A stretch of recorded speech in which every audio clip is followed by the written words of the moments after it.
In silence of felicity. This is again something very unusual. Felicity has silence. Felicity is accompanied with silence. In silence of felicity, it's not boisterous, noisy, that kind of thing. You enjoy felicity in a very silent, you see. In silence of his wrapped the heavens, a sealess radiance smiled upon the height. Wrapped the heavens themselves are wrapped, you see. Now here, this you can see this word here is wrapped, W-R-A-P-P-E-D. And here the spelling PPD is correct, but it is better here than WRAPT. You see, you can see the difference between the sound, wrapped and wrapped. You can see the difference. So Shevendra is very careful about his sound values. In other place, he uses the word WRAPT, wrapped. You see. A silence of felicity wrapped the heaven. A sealess radiance smiled upon the eye. So the radiance is smiling continuously.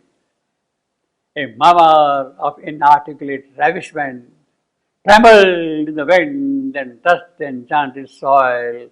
Trembled in the wind and touched the enchanted soil. What a lyricism, you see. Trembled, rocky, in the winds, Anapis, and touched, I am, the enchant, again, Anapis, a soil. It can be Anapis, it can be I am also, last quote. Trembled the wind and touched the enchanted soil. So you can see the length of the line also beautiful going with that. Incessant the arms of ecstasy. That is what the aspirants do, heavenly aspirants. Repeating his sweet involuntary note. Involuntary note is not compared by anything. It is spontaneous, constantly. A sob of rapture flowed along the hours. So when you are joyous, as if you are sobbing, you see. When you are so happy, so joyous, you are kind of sobbing. Your eyes become wet with joy, you see. A sob. That is sheer poetry. That is sheer lyricism.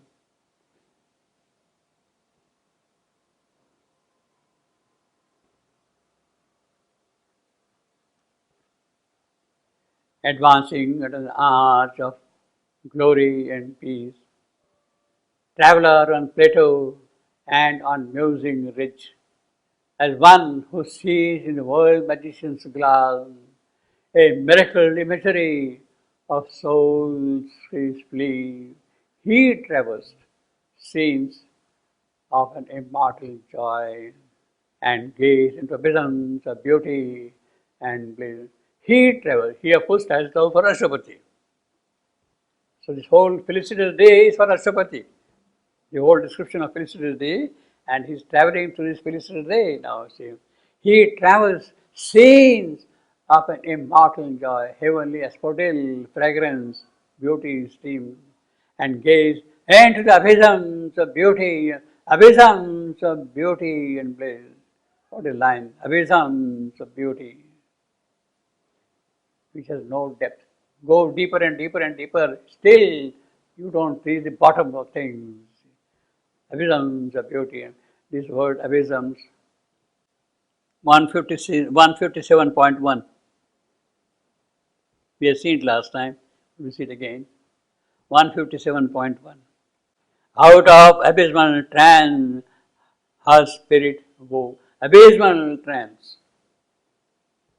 Abysmal trance, which has no depth below. Below, down, down, down, down completely. It cannot be plumbed at all, you see. Savitri is in the world of superconscious bliss, in that abysmal trance which cannot be really plunged down. And she is now waking up from that and seeing the world around here. She has received the boon from the divine. Her Satyavan is with her now, and she is now waking to the reality of this earth, abysmal woke. She woke from that trance from the superconscious trance, you see. Now, this line, and gaze into abysms of beauty and bliss. Abysm, the depth of which cannot be really gauged in that sense. Not darkness, not lost in that sense, but something which is very, very, very, very deep, extremely deep. Now, in Shakespeare, Tempest, in his Tempest, there is a very beautiful phrase, and that reminds of this abysm. Thou hast and more, Miranda, but how is it that this lives in thy mind? What seest thou else? What seest thou else? He sees her father tells Miranda that he will tell something about the past life of Miranda. He was holding it back all the while. He was holding it back, Prospero. He was holding back the past life of Miranda, how it happened. But now he is coming out to tell what she was. And in that context, he says, in the dark backward, go back in time. He uses the word backward as a noun. In the dark backward. Backward is used as a noun here. In dark backward. And abysm of time. You are going back so much in the abysm of time, where the time has practically no existence at all. It is from that you have come. That is what her father is telling her. The dark backward, directed towards the past. Directed towards the past. You see, dark backward. This is what we got here. And gaze into the abysms of beauty and bliss. Abysms. Now he is going back and seeing the origin of beauty and bliss. And gazed. So the line is scanned. And gazed into. And gazed, I am. Into. Trochee. Abysms, I am. Of beau, I am. And last put is anapis. Beauty and bliss. Beauty and bliss. He travels scenes of immortal joy. So that is what the everlasting day is, sorry, not everlasting day, the felicitous day is bringing to him, you see. Around him was the light of conscious sun. Now he uses the word conscious suns. So there are suns who are not conscious of themselves. The physical sun is not conscious of itself, what it is. The physical sun which I got in our sky, the stars who are also suns, they are not conscious of what they are. Actually, it is Agni himself who is present in them and burning them. In the occult manner of seeing, it is Agni who is present in those suns and who is giving light and form and energy to creation. So, these suns, these material suns, they are not conscious that it is Agni who is actually burning in them, is present in them. And that Agni is present everywhere, down below, even in the material creation. Around him was the light of conscious sun. Means everywhere, every material object is aware of his luminosity, of his radiance, of his power, and of his form, completely. And brooding gladness of great symbol thing. To meet him, crowded plains of brilliant calm. To meet him, to meet Ashwapati, crowded plains of brilliant calm. So the plains are crowding around him and coming to him, you see. Calm. Mountains and violet valleys of the blessed. Mountains and violet valleys of the blessed. Deep glens of joy. Crooning waterfalls. The waterfalls are crooning with a slow noise. And woods of quivering purple solitude. Below him lay like gleaming jeweled thorns, wrapped dreaming cities of Gandharva king. So the Gandharvas belong to the world of paradise, vital gods, Gandharvas. Gandharvas, the lovers of beauty, of joy, of lyricism, Gandharva.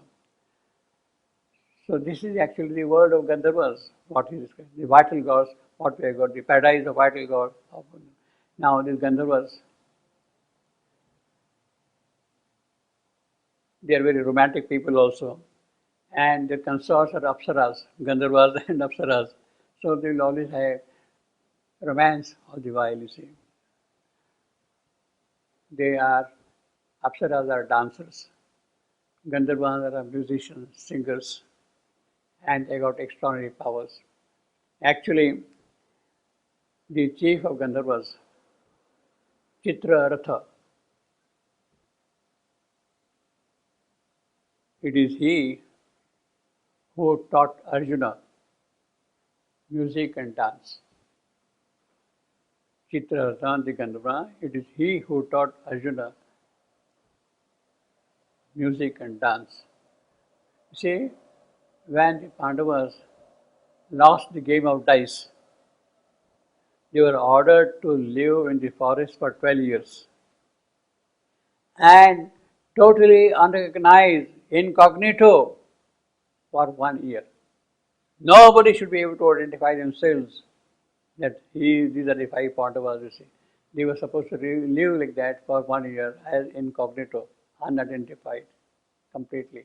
If somebody goes and finds them, well, this is Arjuna, this is Bhima, this is that, then the whole cycle is repeated. Another 12 years and one more year of incognito living, you see. Now, during those 12 years, during that 1 year, they were staying with King Virata. And it is there he served, Arjuna served as a teacher of music and dance to people in the palace. People in the palace. He served, he taught them music and dance because he had learned that him from Chitraratha, the chief of the Gandharvas. And Chitraratha was kind of very helpful to him in the sense that it is he who gave him the divine chariot and divine weapons to fight on the battlefield. So Arjuna received the chariot, the horses, and the weapons from Chitraratha. So that is how he helped him also. He taught him music and dance and gave him the war weapons and war chariot, you see, like that. Rapt, dreaming cities of Gandharva king. So you can imagine the cities of Gandharva, full of glory, joy, bright, lightning, lighting, and all that kind of a thing. Raptures,